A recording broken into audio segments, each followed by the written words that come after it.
iPhone 14 Pro Max versus Galaxy S23 Ultra versus Tensor G2 Google Pixel 7 Pro.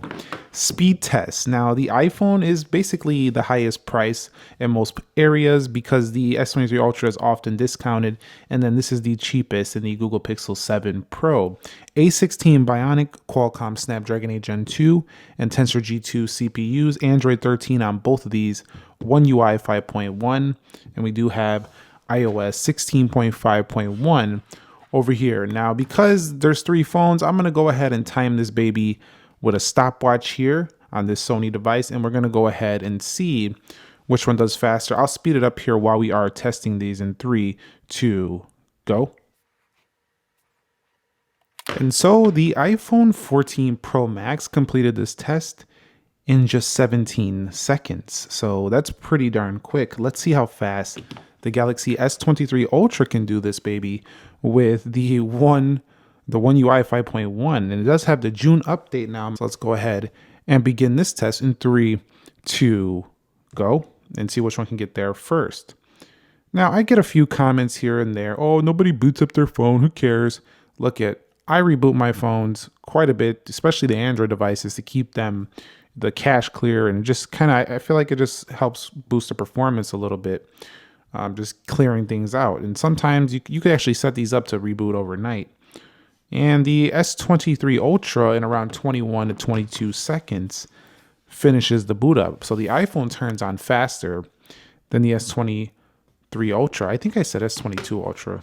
Not sure. Let's go ahead and check out the Pixel 7 Pro, which I'm pretty positive will be the fastest to turn on. Go. Now these kicks cold.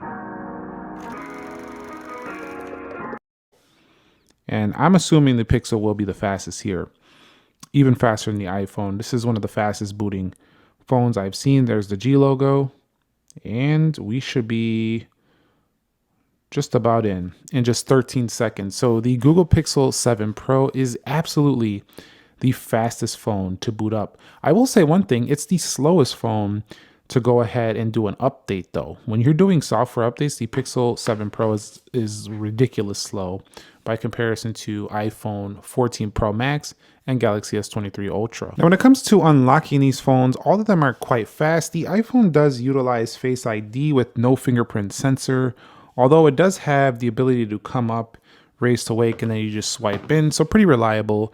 The Galaxy S23 Ultra does have not only a face unlock, which can bypass a lock screen, making it faster than the iPhone, but it does have the in-display fingerprint sensor. Now, the Pixel 7 Pro also has a really decent fingerprint sensor, definitely improved over the 6 Pro, but I don't find it to be faster than the S23 Ultras. It's still pretty darn good. I would say the face unlock is quicker on the S23 Ultra than all three of these phones. It's the fastest here. And reliability wise, the S23 Ultra is probably the king in speed of unlocking. So definitely I would say in biometric speed, the S23 Ultra is the fastest. Now, come a little bit closer here. When it comes to the software itself, how smooth it is, generally speaking, they're all very good now. They all have 120 hertz displays. I find the Pixel on its home screens is probably one of the smoother experiences. It just feels that way. Now, when in its app drawer, I feel like it's not quite as fast as on its home screens. I don't know, the animations, they look a little bit different. I think the Samsung looks the smoothest in its app tray. On the home screens, pretty similar to these two. The iPhone overall, I think, is a little bit more consistent than both of these phones and just everyday smooth. But the app library, to me, I don't know what it is with the app library. It just doesn't look as smooth as, you know, like the app drawer here or the app drawer here. These just seem like a little bit more 120 hertz in that area. But scrolling through these days, they're all generally about the same in terms of how they perform. They're all super smooth and it's a really good experience. And that's why I said the Pixel 7 Pro is such a good value, because it's cheaper by a significant margin than these two. And it does give you a really good similar performance. All right, so here we are at the application test. Everything is closed out for all these phones. Let's begin with calendar here. And that looked like the Samsung maybe. We'll go into with the Pixel way behind both. Let's go into calculator.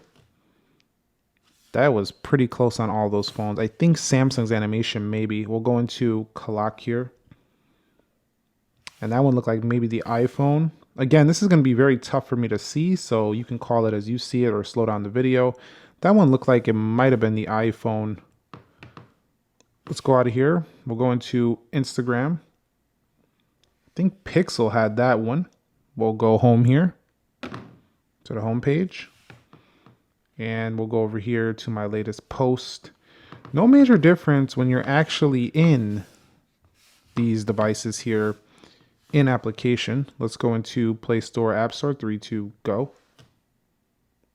That looked like the Samsung had that. So far it's looking like the Samsung is definitely a very, very quick phone. We'll go into Twitter here. Samsung definitely had that, but the Pixel was right behind with the iPhone lagging in Twitter. So the iPhone is actually one of the slower phones when it comes to Twitter. Pixel there, then the iPhone, and then the Samsung. Again, when scrolling through, when you're actually in, there's not a ton of a difference here between these phones, but definitely all of them do good. Let's go into Groupon, and you'll see that's the iPhone followed by those two on the right. We'll go into categories. That might have been the Pixel. We'll hit things to do. And that was about even on the Pixel and the Samsung with the iPhone behind. We'll go into Amazon now.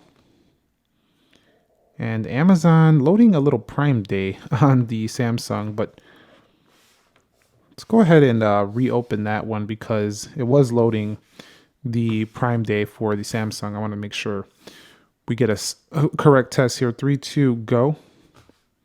And now we're getting Prime Day over here. So this one's going to be a little bit difficult to test. So how about we just scroll through and see how it looks. Overall, pretty fast. We'll go into Starbucks here on both. And it does look like that might have been the iPhone. We'll go into Best Buy. And when I call these, that doesn't mean I'm correct. I'm just saying what I think I'm seeing. I could be wrong. Again, it's hard to look through the camera, see 3 different phones and animations in every app. That's kind of hard. So you can see right here, Galaxy S23 Ultra. That's why I'm relying on you guys to tell me, hey, let's go ahead. And the Samsung these phones just keep sliding around. Maybe I should put cases on them next time. We'll go into eBay. And you'll see eBay. Look like the Pixel, but let's go into Call of Duty here. 3, 2, go. And see what we get on all 3 phones.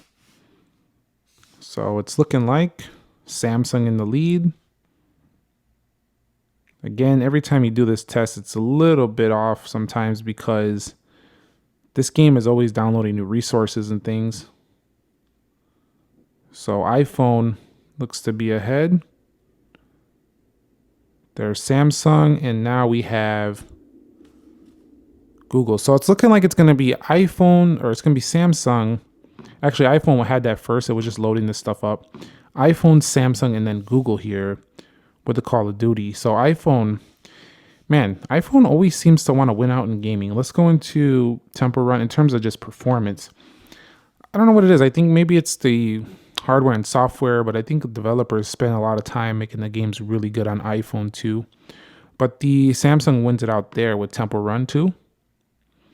All in all, you can enjoy this game on any of these phones, no problem. Let's go into Subway Surfers, 3, 2, go.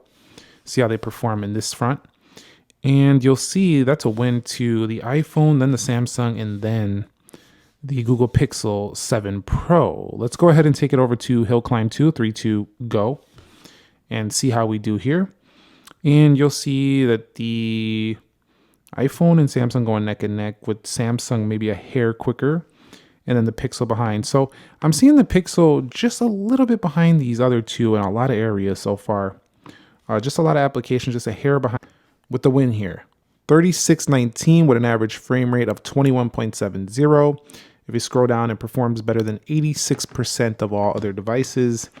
Over here, the Pro Max next up with 3362 versus Samsung's 21 FPS. We have 20 FPS here.